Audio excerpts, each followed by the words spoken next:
ಇಲ್ಲಿವರೆಗೆ ಬಹಳ ಸರ್ ಅದ್ಭುತವಾಗಿ ಮಾತಾಡಿದ್ದಾರೆ ಭಯೋತ್ಪಾದನೆ ವಿರುದ್ಧ. ನಾನು ಜಾಸ್ತಿ ಮಾತಾಡೋ ಕಾರಣ ಚೆನ್ನಾಗಿ ಗೊತ್ತಿದೆ, ನೀವು ಬೋರ್ ಆಗಿದೆ ಅಂತಕ್ಕಂಥದ್ದು ನಡೆ ಮಾತಾಡ್ತೀನಿ. ವೇದಿಕೆ ಮೇಲೆ ಅಚೀನರಾಗಿರ್ತಕ್ಕಂಥ ನನ್ನ ಅಪ್ಪಟ್ಟ ಗುರುಗಳು, ಸುಮಾರು ಗುರುಗಳು, ಅಪ್ಪಟ್ಟ ಗುರುಗಳು, ನನ್ನ ಜೀವನವನ್ನೇ ಪೂರ್ತಿಯನ್ನು ಚೇಂಜ್ ಮಾಡ್ತಕ್ಕಂಥ ಶಕ್ತಿ ಆಗಿದ್ರೆ ನಾನು ಆಸ್ವಾದಿಸ್ತೇನೆ.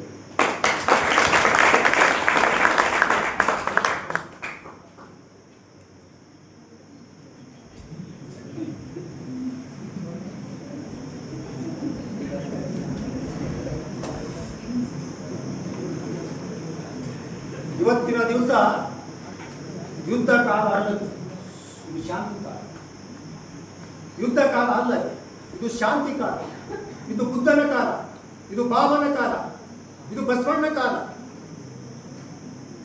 ಈ ಕಾಲದಲ್ಲಿ ಹುಟ್ಟು ಬೆಳೆದೆ. ಸೊ ಚೆನ್ನಾಗಿ ಹೇಳಿದ್ರು, ಈ ಪ್ರಪಂಚನೇ ಕಾನೂನಾಗಿ ನಿಂತಿದೆ, ಈ ಪ್ರಪಂಚನೇ ಅಂದ್ರೆ ನ್ಯಾಯವಾದಿ ನಿಂತಿದೆ. ಎಲ್ಲ ಚೆನ್ನಾಗಿ ಅದ್ಭುತವಾಗಿ ಮಾತಾಡಿದರೆ. ನಾನು ಈಗ ಒಂದೇ ಮಾತಾಡ್ತೀನಿ, ನಮ್ಮ ಕಾಲೇಜ್ ಬಗ್ಗೆ ತಿಳ್ಕೊಂಡು ಸರ್ ಅವರು ಮಗನಿಗೆ ಅಡ್ಮಿಷನ್ ಕೊಡಿಸ್ಬೇಕಂತ ನಮ್ಮ ಕಾಲೇಜ್ ಹೆಸರು ಕೇಳ್ಕೊತಿದ್ದಾರೆ. ತಿಳ್ಕೊಂಡು ಅರ್ಥ ಮಾಡ್ಕೊಳ್ಳಿ. ಅದು ನಮ್ಮ ಕಾಲೇಜು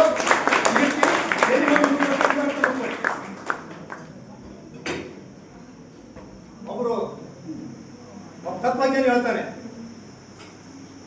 ಬಹಳ ಎತ್ತರದಲ್ಲಿ ಇದ್ದೀರಂತ ನೀನು ಬೇಡ, ಆಕಾಶದಿಂದ ನಕ್ಷತ್ರಗಳು ಬೀಳುವುದನ್ನು ಕಂಡಿದ್ದೀನಿ ನಾನು. ಬಹಳ ಬುದ್ಧಿವಂತ ತಿಳ್ಕೋಬೇಡ, ನದಿಯ ನೀರುಗಳು ಬತ್ತು ಹೋಗಿದವರು ನೋಡಿದ್ದ. ಮೊನೋಲಿಕ್ ಬಹಳಷ್ಟು ಸುಂದರ ತಿಳ್ಕೋಬೇಡ, ಮೊನೋಲಿಕ್ ಮಣ್ಣಾಗಿದವರು ನೋಡಿದ್ದೀನಿ. ಅಲೆಕ್ಸಾಂಡರ್ ಪ್ರಪಂಚ ಗೆದ್ದೆ ಅಂತ ತಿಳ್ಕೋಬೇಡ, ಅಲೆಕ್ಸಾಂಡರ್ ಸಾಯುವ ಸಂದರ್ಭದಲ್ಲಿ ಏನು ಇಲ್ಲದೂ ನಾವು ಹೋಗಿದ್ದೀವಿ. ಯುದ್ಧ ಯಾಕೆ ಇಷ್ಟೆಲ್ಲ ತಿಳಿದ್ರೆ ಯುದ್ಧ ಯಾಕೆ ಬೇಕು ನಮಗೆ? ಯುದ್ಧ ಹಚ್ಚೋದೆ ಯಾರು? ಅದನ್ನು ಸಂಪೂರ್ಣವಾಗಿ ಬಿಡ್ತಕ್ಕಂಥ ಶಕ್ತಿ ನಿಮ್ಮಲ್ಲಿ ಇರಬೇಕು. ನಿಮ್ಮ ಸಾಮಾನ್ಯ ವ್ಯಕ್ತಿಗಳಲ್ಲ. ಈ ದೇಶದ ಸಂಪೂರ್ಣ ಇತಿಹಾಸ ನಿಮ್ಗೆ ಕೇಳಿದೆ. ದೇಶ ಹ್ಯಾಂಗ ಬದಲಾವಣೆ ಮಾಡಬೇಕು, ದೇಶ ಹ್ಯಾಂಗ ಚೇಂಜ್ ಮಾಡ್ತಕ್ಕಂಥ ಶಕ್ತಿ ನಿಮ್ಮಲ್ಲಿ. ಆ ಶಕ್ತಿ ಸರ್ ಬಹಳ ತುಂಬಾ ಚೆನ್ನಾಗಿ ಅದ್ಭುತವಾಗಿ ಮಾತಾಡಿದ್ದಾರೆ. ಕಾನೂನು ಅಂತಕ್ಕಂಥದ್ದು ಪ್ರತಿ ಒಂದು ಇಲಾಖೆಯಲ್ಲಿ ಕೈ ಎತ್ತಕ್ಕಂಥ ಯಾವುದೇ ಒಂದು ಇಲಾಖೆ ಅಂದ್ರೆ ಅದು ಕಾನೂನು ಇಲಾಖೆ. ನೀವು ಯಾವುದೇ ತಪ್ಪು ಮಾಡ್ಬೋದು. ಸರ್ ಹೇಳಿದ್ರು ನನಗೆ ಒಂದು ಮಾತು ಹೇಳಿದ್ರೆ, ಈಗ ಒಬ್ಬ ಡಾಕ್ಟರ್ ತಪ್ಪು ಮಾಡ್ತಾರೆ, ಒಬ್ಬ ಡಾಕ್ಟರ್ ತಪ್ಪು ಮಾಡಿದ್ರೆ ಆಡಳಿತ ಯಾರು ಹೋಗಿ ಒಬ್ಬ ನ್ಯಾಯಾಧೀಶ ತಪ್ಪು ಮಾಡಿದ್ರ ಆಲ್ರೆಡಿ ಎತ್ತ ಗೊತ್ತಾಗ. ಆದ್ರ ನಾನೊಬ್ಬ ಟೀಚರ್ ತಪ್ಪು ಮಾಡಿದ್ರೆ ನೀವೆಲ್ಲ ಮಣ್ಣಾಗುತ್ತೆ, ಅದ್ರ ಟೀಚರ್ ಶಕ್ತಿ ಬಹಳಷ್ಟಿದೆ.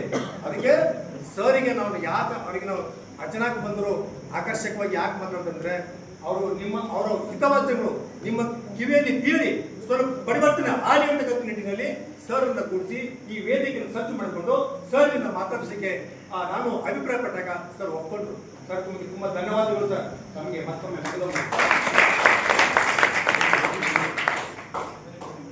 ಜೀವನದಲ್ಲಿ ಸಾಧನೆ ಮಾಡಬೇಕಾದ ಚಿತ್ತೀವಿ, ಹಠ ಬೇಕು. ಆದ್ರೆ ಮಾತ್ರ ನೀವು ಜೀವನದಲ್ಲಿ ಸಾಧನೆ ಮಾಡೋಕ್ಕಾಗ್ತದ. ಜಿದ್ದಿ ಮತ್ತು ಹಠ ಇರಲಿ ಅಂದ್ರೆ ಜೀವನದಲ್ಲಿ ಏನು ಸಾಧನೆ ಮಾಡೋಕ್ಕಾಗಲ್ಲ. ಸಮಸ್ಯೆ ಬರಲಿ, ಕೆಲವೊಂದು ಹೇಳ್ತಾರೆ ಹಿರಿಯರು, ಸರ್ ಮನೆ ಇದ್ದ ಮೇಲೆ ಕಸ ಇರ್ತದೆ, ಜೀವನ ಇದ್ದ ಮೇಲೆ ಸಮಸ್ಯೆ ಬರ್ತದೆ. ಮನೆ ಇದ್ದಲ್ಲಿ ಕಸ ಗೂಡಿಸ್ಬೇಕು, ಸಮಸ್ಯೆ ಬಂದು ನೆರಳಿಸಬೇಕು, ಇದೇ ಜೀವನ.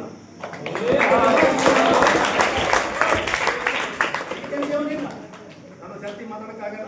ಸರಿಗೆ ಮತ್ತೊಮ್ಮೆ ತರಿಸ್ತೀನಿ, ಮತ್ತೆ ನಮ್ಮ ವಿಷಯದ ಬಗ್ಗೆ ಒಟ್ಟು ಸಂಪೂರ್ಣ ಮಾತಾಡ್ತೀನಿ. ಅದಕ್ಕೆ ನಮ್ದು ಎರಡು ಮಾತಾಡಿ ಕಡೆ ಮುಗ್ತೀನಿ.